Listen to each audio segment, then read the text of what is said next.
The call came at 7:22 inches the morning on a Thursday. I was halfway through my walk along the bay, the way I start every morning now that I have nowhere to be, when my phone buzzed in my jacket pocket. Unknown number with a Georgia area code. I almost kept walking. I answered on the fourth ring. "Is this Gene Whitfield?" "It is." "Mr. Whitfield, my name is Jessica. I'm Connor's wife." I stopped walking. The water was flat and gray in the early light, pelicans cutting low across the surface. Connor's wife. A daughter-in-law I had never met, calling from a number I did not recognize because my son and I had not spoken in 6 years. "What's wrong?" I asked. "Is he okay?" She took a breath. "He's sick.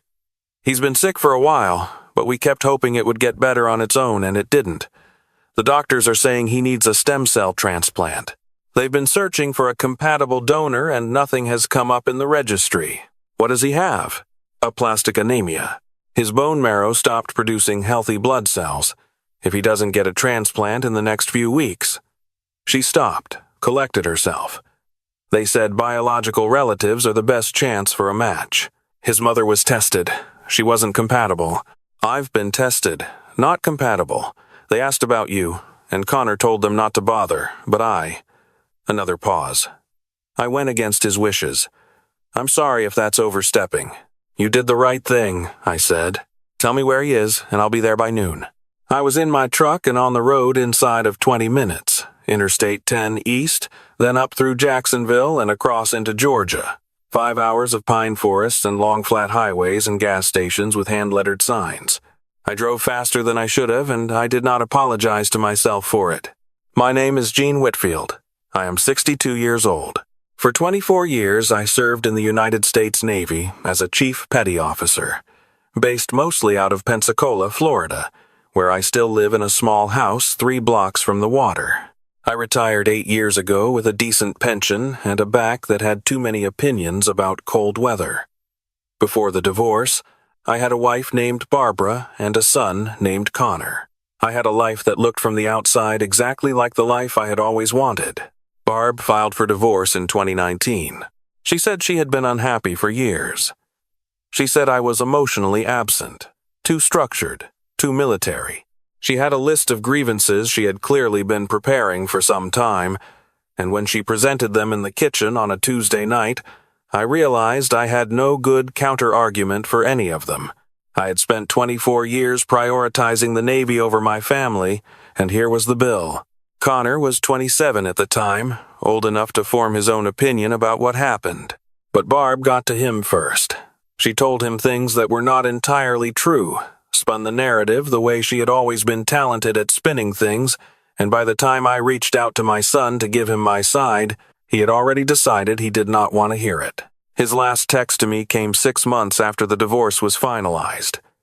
It said he needed space, and that I should respect it. I respected it for 6 years because I did not know what else to do. The hospital in Savannah was a large university system, a complex of brick buildings set back from a wide commercial street. I parked in the first garage I found and walked to the main entrance without stopping to think too hard about what I was walking into. Thinking too hard has always been my enemy. Jessica met me in the lobby. She was a small woman with red hair pulled back tight and the careful eyes of someone who had been managing a crisis for months without adequate sleep. She shook my hand with a firm grip. "Thank you for coming," she said. "He doesn't know you're here." I didn't tell him. That's probably wise. He'd refuse to see you if I warned him. "But if you're already here," she shrugged. "He's stubborn, but he's not cruel. He won't turn you away in person. He's his mother's son," I said. Something shifted in her expression. "The testing lab is on the 3rd floor. They want to get blood drawn as soon as possible. Lead the way." I was almost to the elevator when I heard my name. Barb was sitting in a row of chairs near the window, a paper cup in both hands. She looked the way people look when they have been sitting in a hospital for days, wrinkled, hollowed out, running on nothing. She stood when she saw me. "Gaina." "Barb." We regarded each other across 6 years of paperwork and silence. She looked like she wanted to say something significant but had lost the words somewhere between thinking it and speaking it. "Thank you for coming," she finally managed. "Where else would I be?" She flinched a little at that. Good. The doctors think a sibling would be the best chance, she said.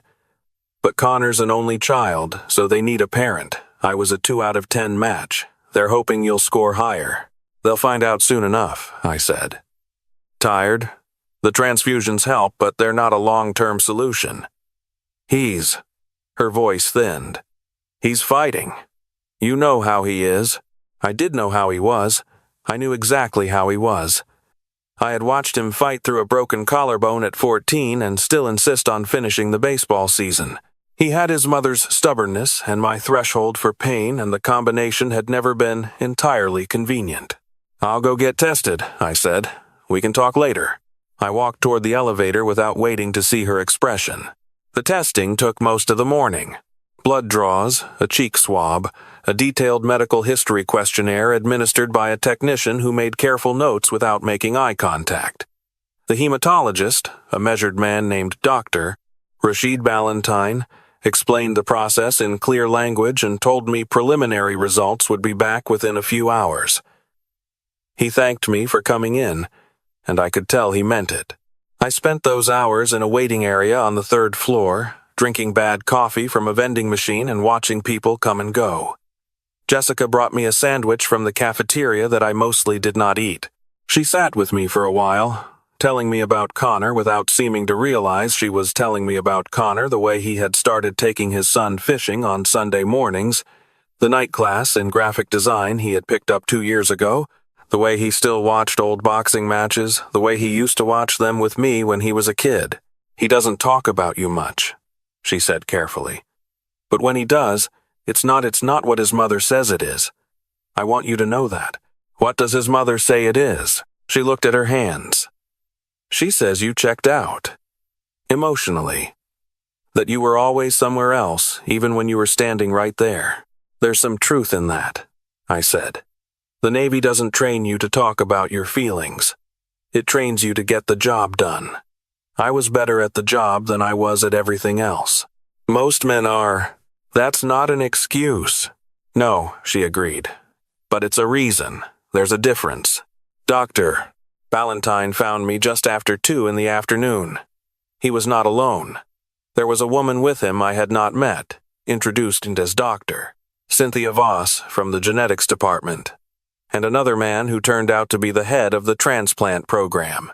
3 of them, all standing slightly too still, the way people stand when they have news they do not know how to deliver. Mr. Whitfield, Doctor, Ballantyne said, would you come with us? We went to a small conference room with a round table and no windows. They arranged themselves on one side. I sat across from them. The folder on the table between us might as well have had my name on it in red ink.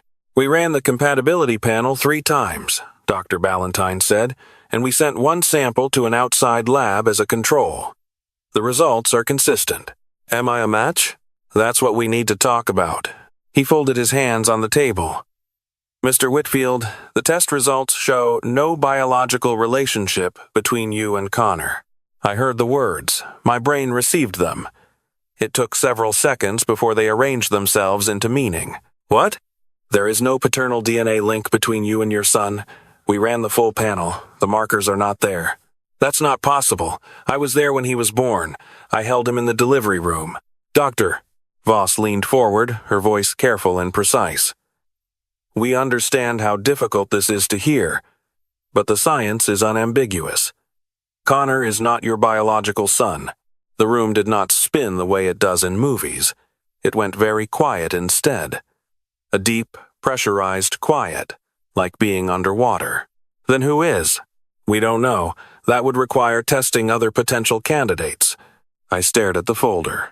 I thought about Barb in the lobby with her paper cup, the way she had looked at me when I walked in. The calculation behind the relief. She had known. Of course she had known. She had always known. There's more, Dr. Voss said. The genetic panel revealed something else. Connor has a paternal half-sibling who appears to have been registered in the National DNA Database, which means Connor's biological father has other children. We can use this to narrow the search significantly. I did not respond to that.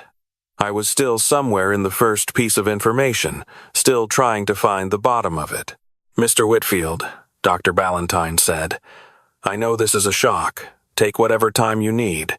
We can discuss the path forward when you're ready." They left me in the conference room. I sat there for a long time with my hands flat on the table, looking at nothing in particular. 33 years. Connor was born in 1991.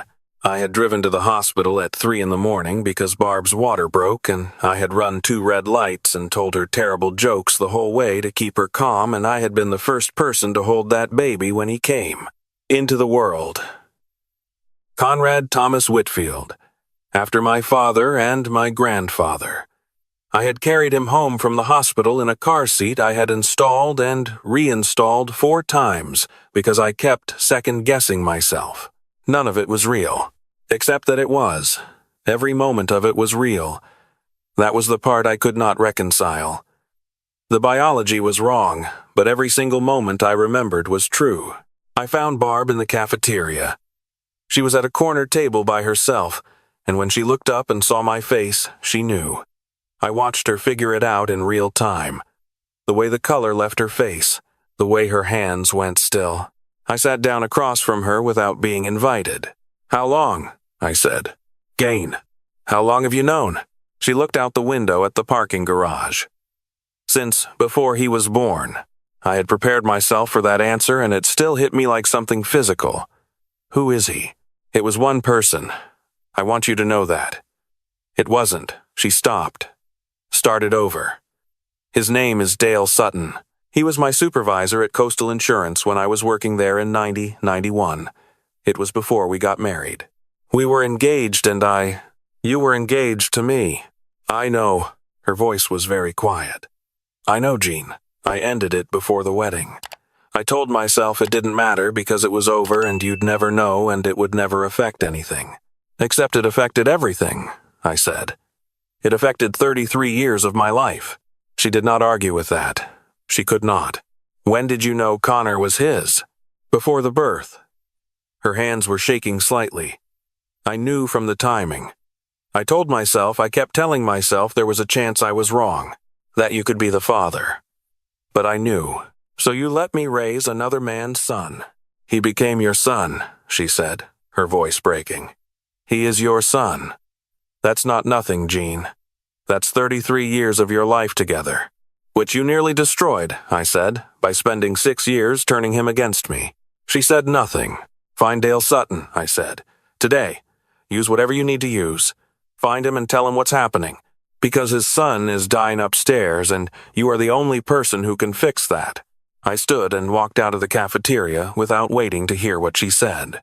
Jessica found a private investigator the same afternoon. Barb cooperated, which was the most useful thing she had done in years. Dale Sutton was located within 48 hours. He was 64 years old, retired from the insurance industry, living in Charlotte, North Carolina, with a second wife and 2 adult daughters. He had been registered in a consumer ancestry database for reasons that were now somewhat ironic. When Barb called him, I was not present for the conversation. She told me afterward that he had been quiet for a long time after she explained the situation. He asked 3 questions. He arranged to fly to Savannah the following morning. In the meantime, I went to see Connor. He was in a private room on the 4th floor, propped up in a hospital bed with monitors and an IV and a window that looked out onto the top of a parking structure. He was thinner than I remembered, and his color was wrong. That particular grayness that comes when the blood is not doing what blood is supposed to do. But his eyes were his eyes, sharp and dark and familiar in a way that made my chest tighten without warning. He looked at me for a long moment when I walked in. He did not tell me to leave. "Jessica called you," he said. "She did. She wasn't supposed to." "I know. I pulled a chair up and sat down beside the bed. She did it anyway because she loves you and she wasn't willing to let stubbornness kill you." Something moved across his face, not quite a smile. "She told you that?" "Those weren't her exact words." He looked at the ceiling. "You didn't have to come. I know that too." We sat in silence for a minute. It was not a comfortable silence, but it was not hostile either. It was the silence of two people who have things to say and do not know where to begin. "I heard you went and got tested," he finally said. "First thing, they told me you weren't a match." "Yeah." I kept my voice even. "I wasn't." He nodded slowly. I could see him deciding something. "Is there something you're not telling me?" I looked at him. The child I had raised for 27 years before his mother talked him out of my life. The one whose first word had been ball, and whose second had been dada, and who had once cried for 45 minutes in a grocery store because I would not buy him the box of cereal with the cartoon dog on it and then fallen asleep against my shoulder before we even got to the car. "Ask your mother," I said. "It's her story to tell. But don't wait too long." He held my gaze. "Smart kid. Always been perceptive, even as a boy." "That bad?" "It's not good," I said. "But it doesn't change anything that matters. That's what I need you to hear." He didn't push it further. We talked for an hour instead, careful at first and then less careful, about the fishing trips he had been taking his son Tyler on, about a graphic design client he was proud of, about a trip to Montana he had been planning before he got sick. He asked me if I still walked every morning. I told him yes. He said he had read somewhere that morning walks added years to your life. "You should try it," I said. "When you're out of here." "Yeah," he said. "When I'm out of here." I was in the motel parking lot 2 nights later when I heard footsteps behind me. I turned and found a boy standing at the edge of the light.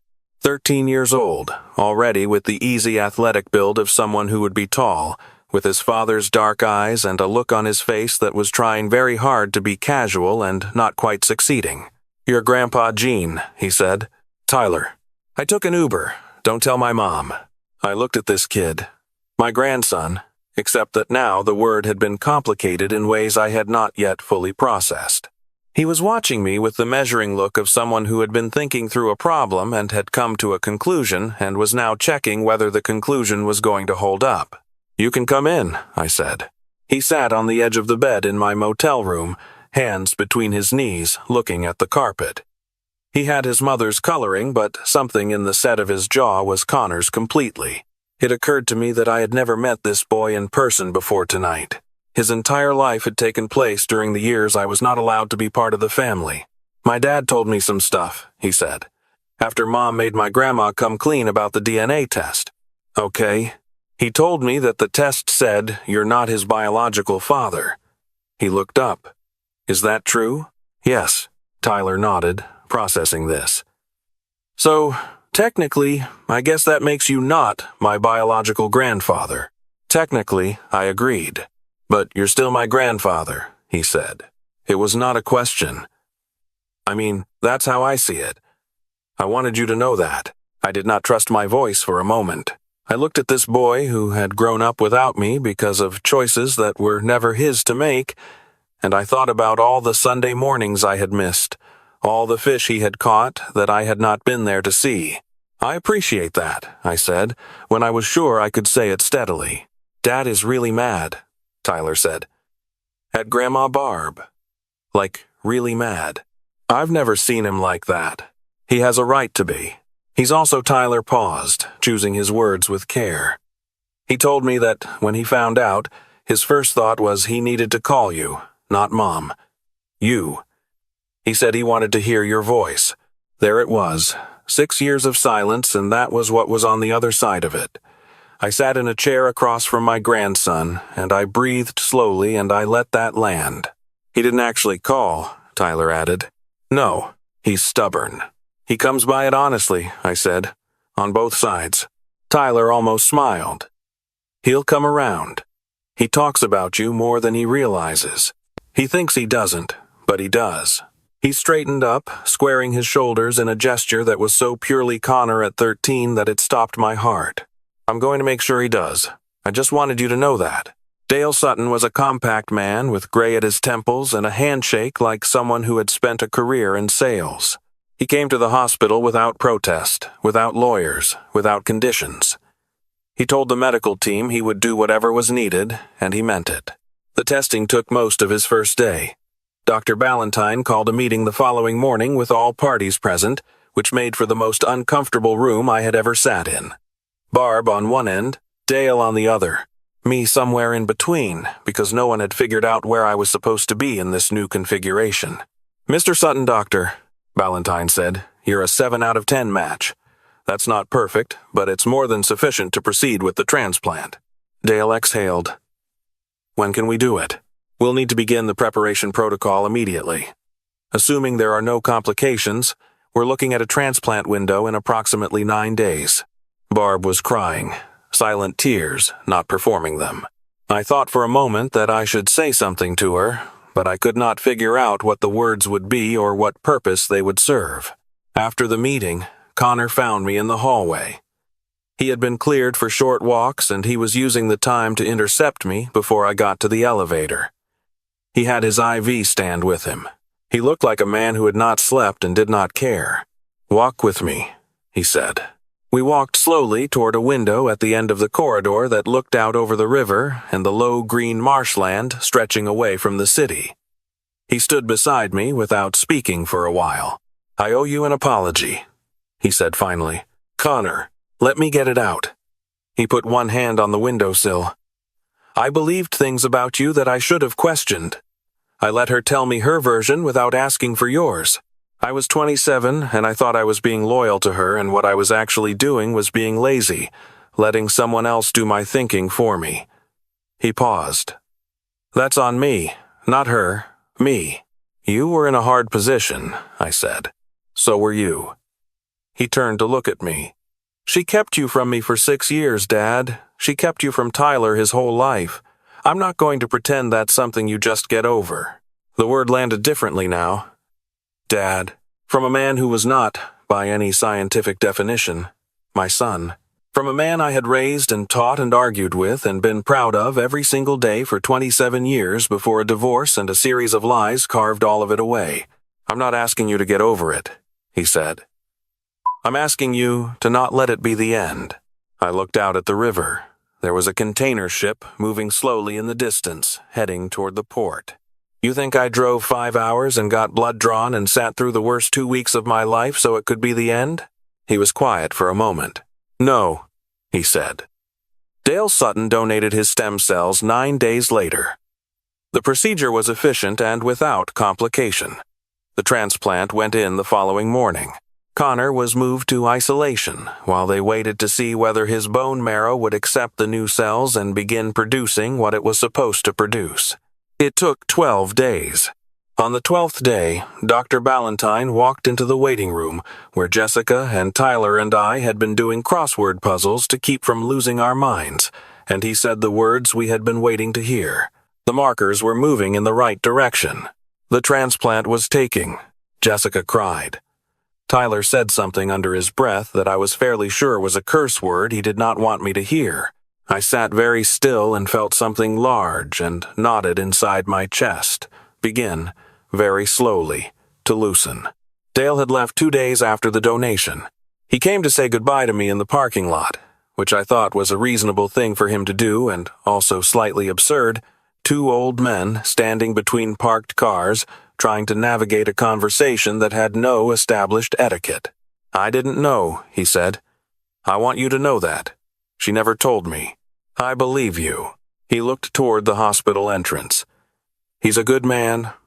I could see that in the first 5 minutes." "No," I agreed. "It wasn't." He nodded, shook my hand, flew back to Charlotte and returned to a life that had been complicated in ways that would take him years to sort out. He had his own family, his own daughters who did not yet know they had a brother. That was his problem to solve, and from the look on his face when he left, he understood that. Barb and I had one real conversation during the whole of it. We sat in the hospital chapel one evening, not for any religious reason, but because it was quiet and no one else was in there.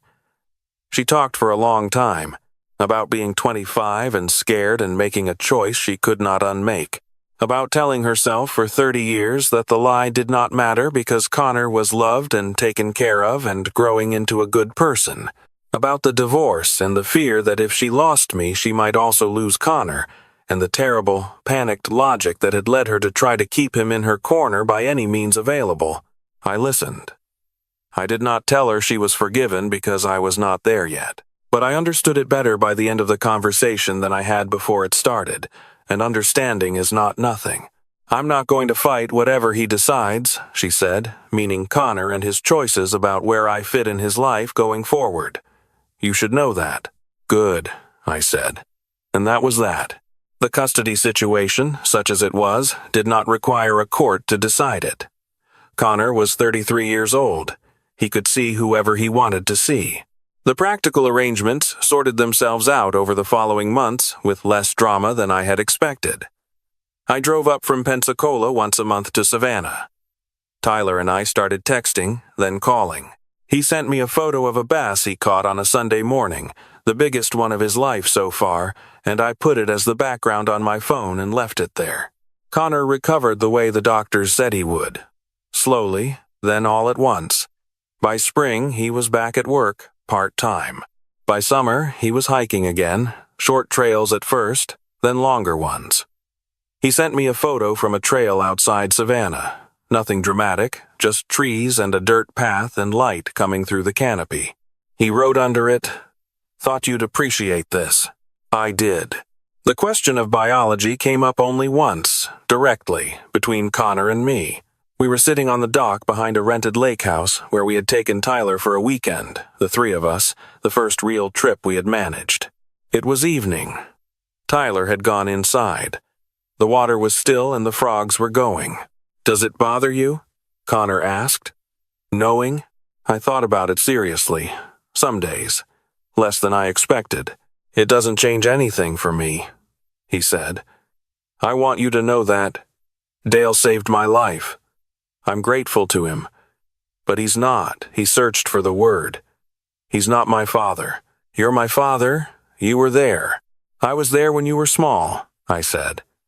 "I wasn't there for the last 6 years. That wasn't your fault. Some of it was." He shook his head slowly. "You're doing that thing where you take responsibility for things that aren't yours.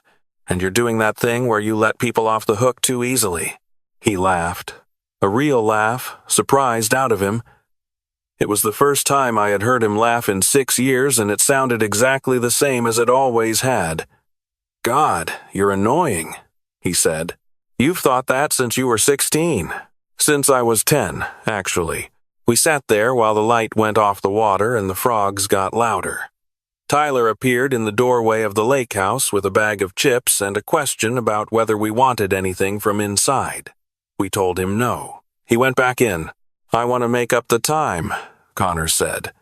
"Whatever that looks like. I know we can't get the 6 years back." "We don't need to get them back," I said. "We just need to not waste the ones ahead." He looked at me for a moment, then he nodded. That was enough. With us, that has always been enough. Tyler is 13 now. He will be 14 in the fall. He has his father's instincts on the water and his mother's patience and something in the way he thinks through problems that I recognize from watching his father grow up. He is going to be fine. Better than fine. He is going to be the kind of man who calls when he says he will and shows up when it matters, and how you teach a kid to be that way is by being that way yourself, year after year, until it is simply the thing that is done. I have a photo on my refrigerator. It was taken this past spring on a Saturday morning on the dock at a state park outside Savannah. Tyler is holding a fish and grinning so wide his eyes are half closed, and I am standing next to him with my hand on his shoulder, and we are both squinting into the sun. Connor took the photo from the shore. You can hear him laughing in the video version, which is on my phone, which I have watched approximately 40 times. I look at that photo every morning before my walk. I spent 6 years thinking the separation was permanent, thinking the distance between me and my son was a wall that kept getting taller the longer neither of us touched it. I spent 6 years thinking that biology and legal documents and the word of a woman I once loved had successfully rewritten the story of my family into something I did not recognize. Turns out, what I did not understand about biology is this. It only tells you where someone started.